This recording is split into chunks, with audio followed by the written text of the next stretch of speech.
Eccoci qua ragazzi, salve a tutti, bentornati sul canale e benvenuti in questo nuovo contenuto con le ultime in casa Napoli per quanto riguarda il mercato e quello che si legge stamattina. Nelle prossime 48 ore il Napoli potrà ufficializzare Massimiliano Allegri ed è uscita anche la lista di calciatori incedibili e chi è in sospeso e si potrebbe inserire in qualche trattativa, così come le ultime ci dicono Olivera potrebbe finire in una trattativa con l'Atletico Madrid per portare a Napoli poi il vice di Lorenzo, le ultime su Chila e Lotito che si mette totalmente di traverso scatenando un'asta per poi andare a dama e cercare di rientrare per quanto riguarda i paletti del mercato e il saldo zero. Facciamo il punto della situazione insieme, fatemi sapere cosa ne pensate qui sotto nei commenti, se vi va iscrivetevi al canale attivando la campanellina e se vi piace il video un bel like, fa piacere al sottoscritto e diamo come sempre una mano all'algoritmo.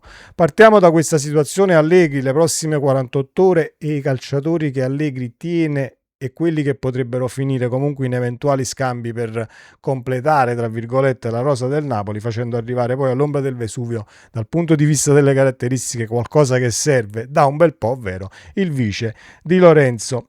Questione di ore, Massimiliano Allegri diventerà ufficialmente il nuovo allenatore del Napoli. Ad annunciarlo in Roma, il Milan darà il via libera all'allenatore per accasarsi all'ombra del Vesuvio, firmando la risoluzione contrattuale che lo lega fino al 2027. In questo modo il Napoli, con De Laurentiis già pronto, addirittura anche il tweet pronto a DL, potrebbe sbloccare sia Allegri e questa situazione di mercato che potrebbe iniziare in via ufficiale. Questione di ore, si legge, tra oggi e domani dovrebbe arrivare la fumata bianca.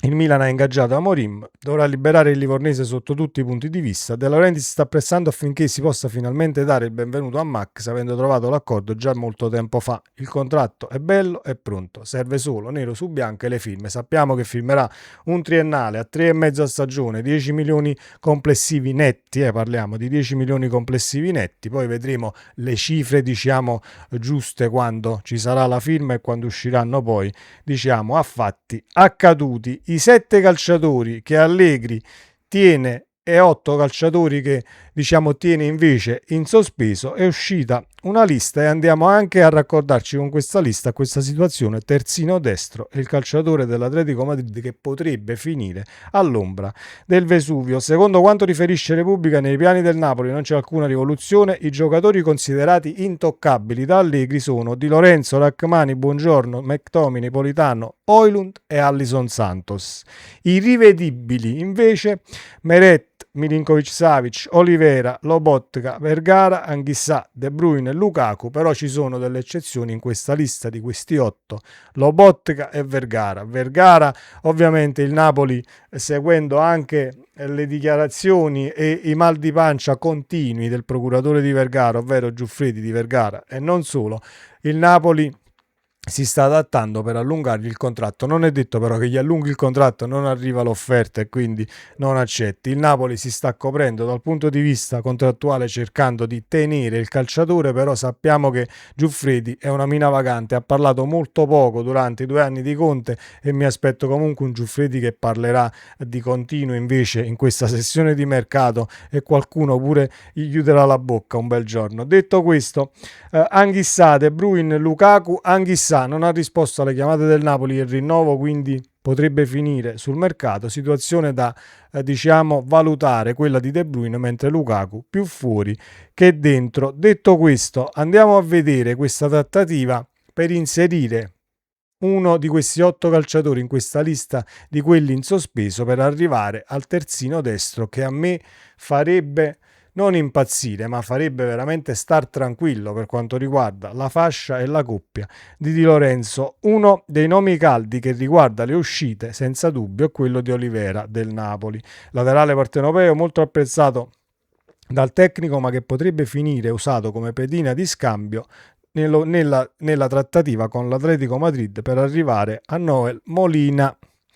In forza all'Atletico Madrid le parti potrebbero ragionare in vista di un'evoluzione, uno scambio tra i due. La situazione resta comunque accesa. Detto questo, la situazione Molina, ovvero presenta un calciatore di 28 anni, non è che stai ringiovanendo del tutto la fascia, comunque 28 anni, però fatto, finito, pesi, misure e qualità, anche dal punto di vista dell'appoggio offensivo, 26 presenze, 2 gol e 2 assist, in Liga, se non vado errato, 12 o 13 presenze in Champions con un assist, ma adesso a memoria sto andando con i numeri perché avevo scrollato già ieri sera qualcosina. Comunque dal punto di vista tecnico è un calciatore che a me non dispiace, quasi 1,80 m, non arriva al 1,80 m, almeno i dati di Transfermarkt ci dicono 1,79 m, così come il valore di mercato che non sarà sicuramente quello. Su Transfermarkt troverete 15 milioni di euro, ma è una trattativa che potrebbe chiudersi poi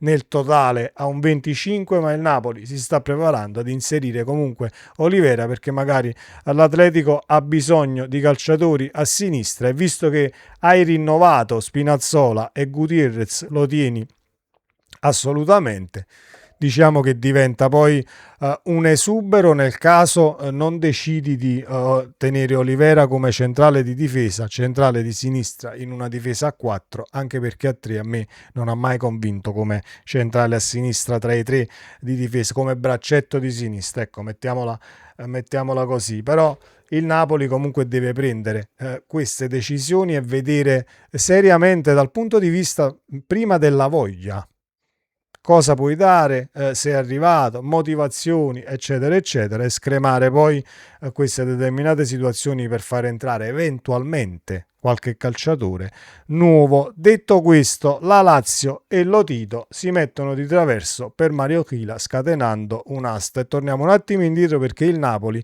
in questa sessione di mercato deve assolutamente segnarsi questi 2 punti, il Milan e la Lazio, perché poi durante le sessioni di mercato può sempre arrivare qualcuno dal Milan o dalla Lazio che si affaccia in casa Napoli per qualcosa, o qualcuno che possa essere un calciatore o un dirigente, e dobbiamo assolutamente ripagare con la stessa moneta.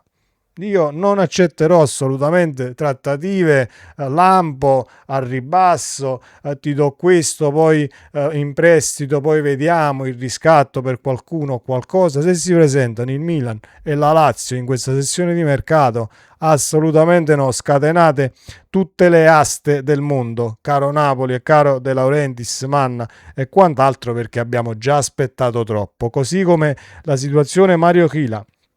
E chiudiamo questo contenuto perché ci sono delle ultime novità per quanto riguarda ovviamente il calciatore della Lazio.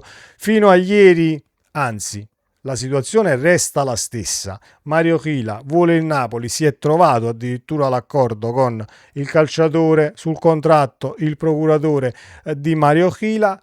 A colloquio con Fabiani, Lotito si mette di traverso e scatena un'asta, tanto è vero che Chila Napoli, Lotito gela la gente dello Spagnolo. Il Napoli si è messo d'accordo ovviamente con la gente, con Camagno, e invece poi andando a trattare con Lotito si cerca di scatenare un'asta. Claudio Lotito, secondo quanto riferisce il Mattino, ha fatto sapere al procuratore di Mario Chila, Leandro Camagno, che non ci sono trattative in corso con il Napoli. Una doccia gelata, ma forse solo un modo per far ripartire un'asta con la base di partenza di 25 milioni. Il difensore catalano ha da tempo un'intesa con il DS Manna per un quinquennale ed è addirittura, aggiungo io, almeno quello che abbiamo letto in questi giorni, dovrebbe essere un quinquennale più 1, quindi 6 anni, con il sesto anno in opzione a 2,8 milioni di euro più bonus a stagione, ma serve un accordo con la Lazio. Per prima cosa, Rino Gattuso non vuole gente scontenta e con i mal di pancia, quindi nessun veto sulla sua partenza per quanto riguarda l'allenatore, ma sappiamo che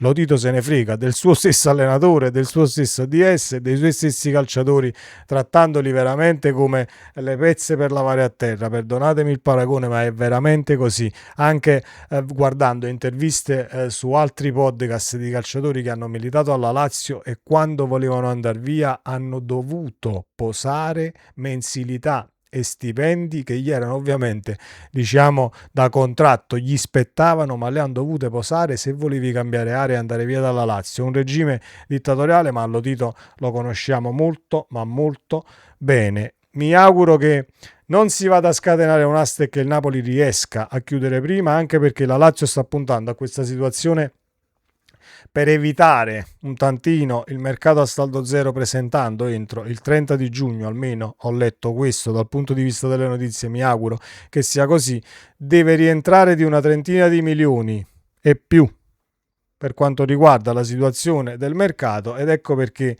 cedendo Provedel, trattativa lampo, ecco perché il Napoli si deve mettere di traverso quando poi si affacciano in casa Napoli, cedendo Provedel, trattativa lampo all'Inter per Mario Chila, ti metti di traverso perché vorresti far bottino pieno e poi diciamo avere farti amica l'UEFA dal punto di vista delle leggi del mercato e tutte le restrizioni che dovrai subire, quindi cercando di incassare il più possibile per il difensore, sapendo anche che il 50% della trattativa, della vendita, dei soldi che incasserai da Mario Chila vanno a finire ovviamente altrove, al Real Madrid, che detiene comunque la percentuale sulla vendita del calciatore.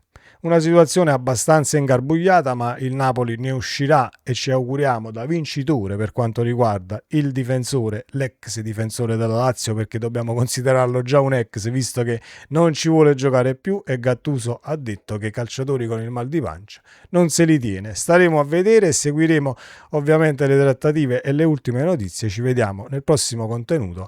Ciao!